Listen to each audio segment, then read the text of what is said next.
Hello students, how are you? Hope you all are doing well. तो कल हमने the first 1 minute हार्डर्स के exercise questions किए थे। आज हम उसके short and long question answer करेंगे। ध्यान से सुनेंगे सभी और अपनी नोटबुक को कंप्लीट करेंगे। आज इसको शॉर्ट का फर्स्ट क्वेश्चन है, what led to the cultivation of plants, list the major crop grown at that time. आपको बताना है कि किस वजह से कल्टीवेशन स्टार्ट हुआ था और कौन कौन सी क्रॉप्स थी जो उस समय ग्रो की जाती थी। So early man maybe observe some discarded seeds growing into the plants. ये हमने पढ़ा था चैप्टर में कि अर्ली मैन ने हो सकता है कुछ डिस्कार्डेड सीड्स को जो हम खाने के बाद बीज बच जाते हैं फ्रूट्स के, उनको उसने प्लांट्स में ग्रो करते हुए देखा होगा। और जो मेजर क्रॉप्स ग्रो कर रही थी उस टाइम पे वो थी rice, wheat and barley. There three crops, main crops, rice, wheat and barley. Now question number 2, how was man's life a slow and gradual process. कैसे कहेंगे कि आपकी उस समय अर्ली मैन की जो लाइफ थी वो बहुत स्लो लेकिन डेवलप हो रहा था, लेकिन स्लोली हो रहा था।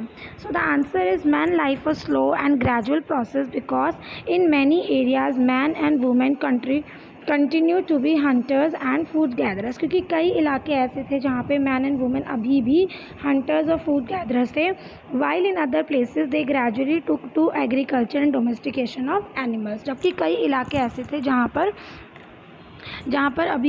पर फार्मिंग की जाती थी और जानवरों को पालतू बनाया जा रहा था, लेकिन दूसरी तरफ अभी भी वो हंटिंग कर रहे थे और फूड गैदरिंग कर रहे थे। Question number 3 is briefly describe religious belief of the people of Neolithic age. Neolithic age के लोगों के बिलीव्स, उनके धार्मिक बिलीफ के बारे में बताना है। So the early man believe in life after that. सबसे इंपॉर्टेंट बात है कि अर्ली मैन जो है वो डेथ के बाद भी लाइफ, यानी कि मृत्यु के बाद भी जीवन होता है, इस बात में विश्वास करते थे। And worship the force of nature, और क्योंकि वो नेचर से डरता था इसलिए वो उसकी पूजा करते थे, जैसे sun, moon, thunder and rain etcetera.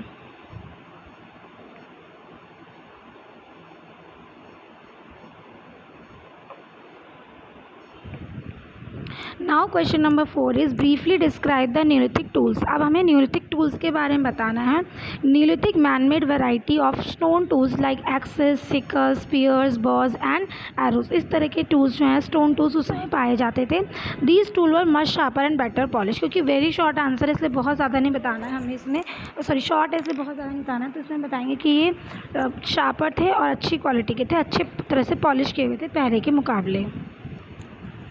Now next is long answer question. Question number 1 is which invention is regarded as the first technological revolution?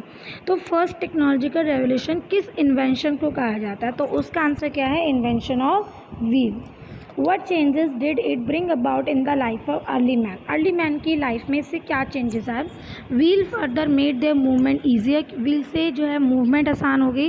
And it also helped them to carry heavy loads on wheeled cart. और बहुत भारी जो सामान होता है, heavy loads जो होते हैं, उसको व्हील्ड कार्ट पर ले जाना आसान होता है, उसमें पहिए लगी हुई गाड़ी में ले जाना आसान होता है। Now question number 2, what help the early man to become an artist और क्राफ्टमैन। आर्टिस्ट और क्राफ्टमैन बनने में अर्ली मैन की किसने हेल्प की?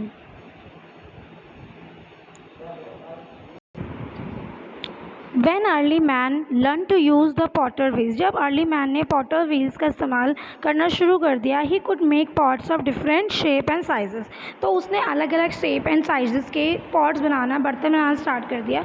सो दस early man was gradually become an artist and A craftsman. तो इस तरह से अर्ली मैन अब धीरे धीरे एक आर्टिस्ट और एक क्राफ्टमैन बनने की तरफ बढ़ने लगा। तो इससे पॉटर्स व्हील्स ने काफ़ी हेल्प की to shape his life as a artist and a craftman. Question number 3 is how did the domestication of animal prove benefits to the early man. जानवरों को पालने से अर्ली मैन को क्या फ़ायदा हुआ? तो ये चीज़ें तो आपको पता ही है कि अर्ली मैन अगर डोमेस्टिकेट किया जाता डॉग्स एंड कैट्स को तो वो हेल्प करता है, स्पेशली डॉग जो है वो हेल्प करते हैं किस तरह से, किसी भी तरह के अटैक से प्रोटेक्ट करते हैं उनके खाने को, किसी भी तरह से जो चूहे हैं जैसे कैट है वो चूहों से जो है प्रोटेक्ट कर सकती है फूड को। इसके अलावा they got milk and meat from the animals, उनको एनिमल से मिल्क एंड मीट मिलता है। They get skin of dead animals for cloth, कपड़े बनाने के लिए उन लोगों को स्किन की ज़रूरत होती थी, वो भी उनसे मिल जाती थी। Question number 4 is very often the animals that are domesticated by people become different from wild animals, why. कई बार ऐसा होता था कि जिन जानवरों को हम पालतू बनाते हैं वो जंगली जानवरों से अलग होते हैं। क्यों? क्योंकि जो एनिमल डोमेस्टिकेटेड होते हैं, फार्म एनिमल्स, दे क्या have been control by humans, उसको लंबे समय तक ह्यूमंस कंट्रोल कर सकते हैं। दीज ब्रीडिंग लिविंग ईटिंग उस कंट्रोल की, वो किस समय ब्रीड करते हैं, किस समय क्या खाते हैं, उसको कंट्रोल किया जा सकता है।